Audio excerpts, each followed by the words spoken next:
or more.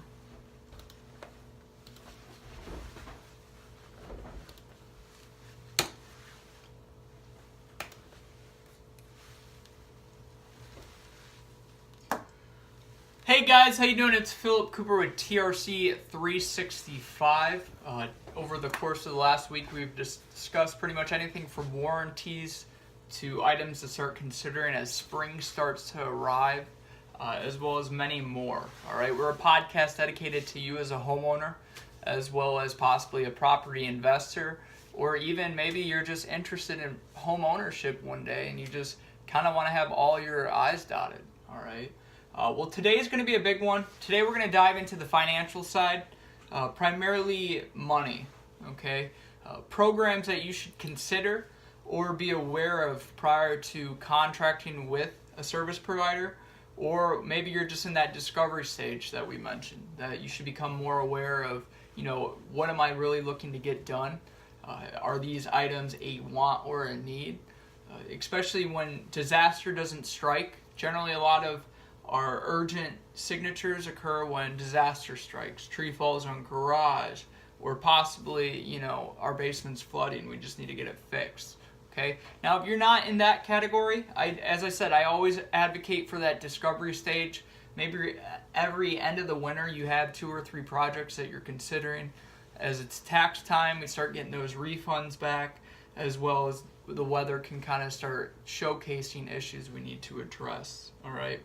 So today we're going to dive into financial programs, okay?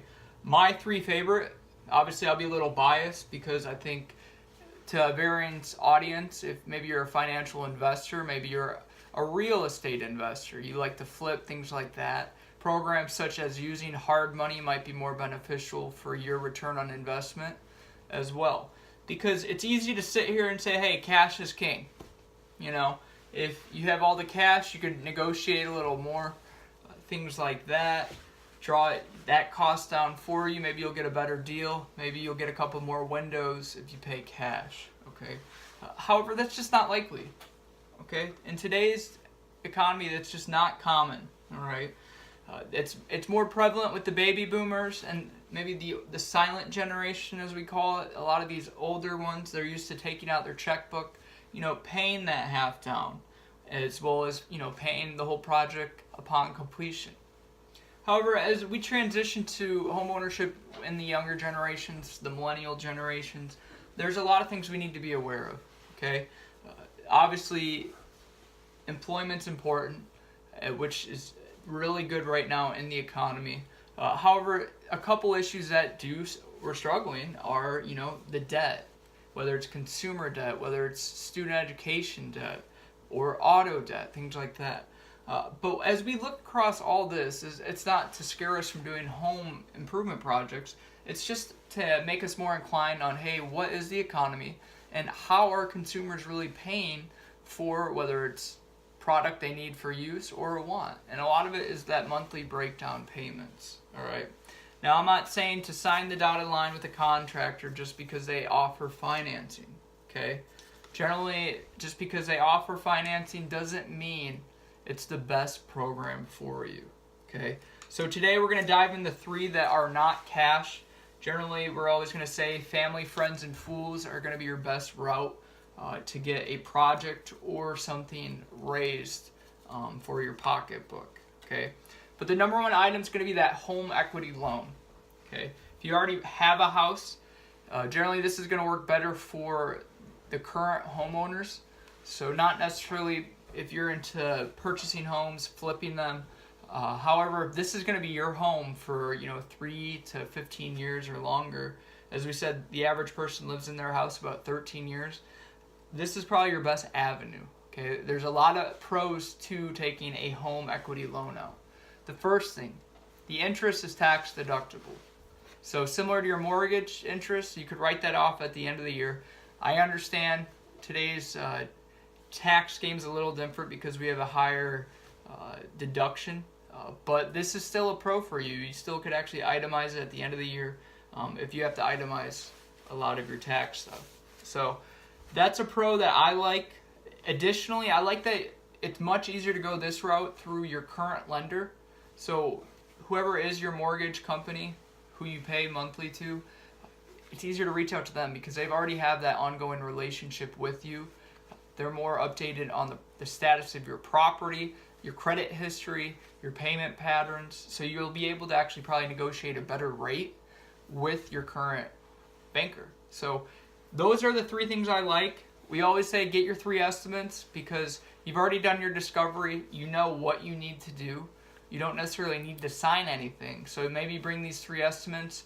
You go to your account manager. You could bring forth, showcasing the costs that you'll probably be spending for this and the good thing is it's fixed. Okay, so they're fixed payments to get your project recouped.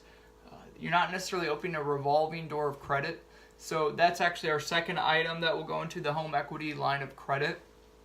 And when you go to your banker, you could actually bring these estimates and maybe you could have that sit down and they could discuss your varying options.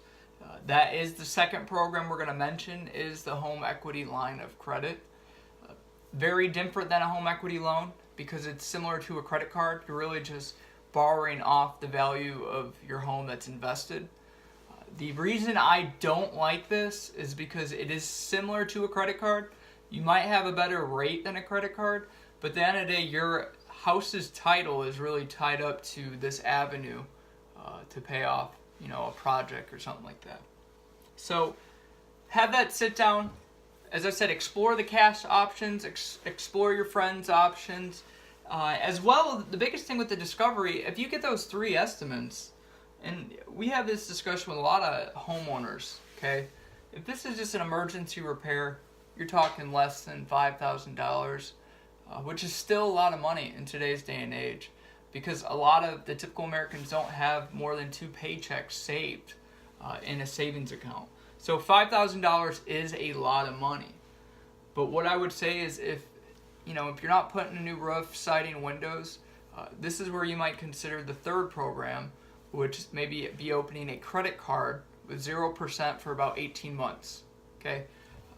And remember, these are 3 programs we're advocating before doing the financial financing with a contractor, okay? The 0%, 18 months, yes, they'll do a hard inquiry on your credit, so you may lose points.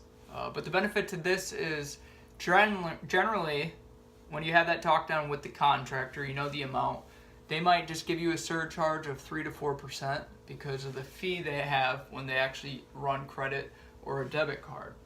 So that original estimate's getting up 3 to 4%, but as I say, you're not going to really be paying anything excessive over that 4%, and you have about an 18-month period to pay off a project that's less than $5,000, all right? Which you're talking maybe $400 a month, and you're done after a year and a half or so. So you really have to have a good understanding on the scale of the project, the length that you're going to stay in that house, as well as the severity of a project, okay? So as we said, the home equity loan is our favorite. Go to your banker, inquire, have all your estimates prepared just so maybe they could say, hey, this is a better program than the equity. Because if it is a minor repair, maybe that home equity line of credit is better. As I said, it's very similar to a credit card. So consider that as well. Something that we'd like to call the safety net for homeowners is going to be that ironclad insurance policy. Okay? Now, this is going to help you if disaster strikes. As we had kind of the podcast earlier last week, speaking of an RCV over an ACV policy, speak with your insurance agent, maybe a local public adjuster, and try to really get it organized that the most important items are protected from just about any elements you can. The reason I say that the average home improvement cost for roofing, siding, or windows will exceed that $6,000 mark. Generally $6,000 to $12,000. So if you have a strong policy, whether it's wind, hail, or another event that would actually indemnify for recouping those damages, you're protected. All right, you're not gonna. Maybe you got to get financing for a deductible, but that's something to speak with your agent as well as a public adjuster. All right, because we understand. You purchase a home, maybe it's brand new. You don't really have many issues. All right, first 4 years, then products may break down, appliances, things like that. Or maybe purchase a used home, you use a home inspector. You know, they do a diligent job. Their findings are pretty thorough, but you know, that unknown pipe that's near, you know, the drainage, it pops or breaks or things like that. There's so many variables with homes that we can't expect. There's a lot of unforeseen, even with a roof project. You know, we could estimate the shingles, but until we tear all the shingles off, we don't know what that wood deck looks like sometimes, based off of access. So moving forward, do your discovery, understand what is a true need versus a want. You know, just because you watch HGTV doesn't mean you should do this project right now. Maybe it is to save that money, to put something that's really going to add value to your house if you were to sell it, or just make your spouse happy. Okay, that's really key. So let's look into home equity loans. Second, let's look at home equity lines of credit. And then also, you know, I'm not saying to just take out credit cards to take them out. I'm saying let's be very cognitive of our situation. If it is less than $5,000, maybe a 0% down credit card for 12 to 18 months might be a situation that could really help us out in the shortcoming without us being tied up. Especially as tax season comes around, there's a lot of ways we can kind of help ourselves with pre-planning and saving for our next home project. So I hope some of these help you out. I know many of us are new to the home improvement industry. Maybe we're in that millennial category and we're just, hey, let's just buy a townhouse or an apartment and hope kind of our monthly renewals will help out with landscaping, windows, things like that. But really, you should be aware of whether you're planning a kitchen remodel, carpeting, flooring, and things like that. Okay, so again, thank you guys. It's Philip Cooper with TRC 365. You could reach me at philipgcooper@gmail.com as well as trc-inc.com. So thanks again.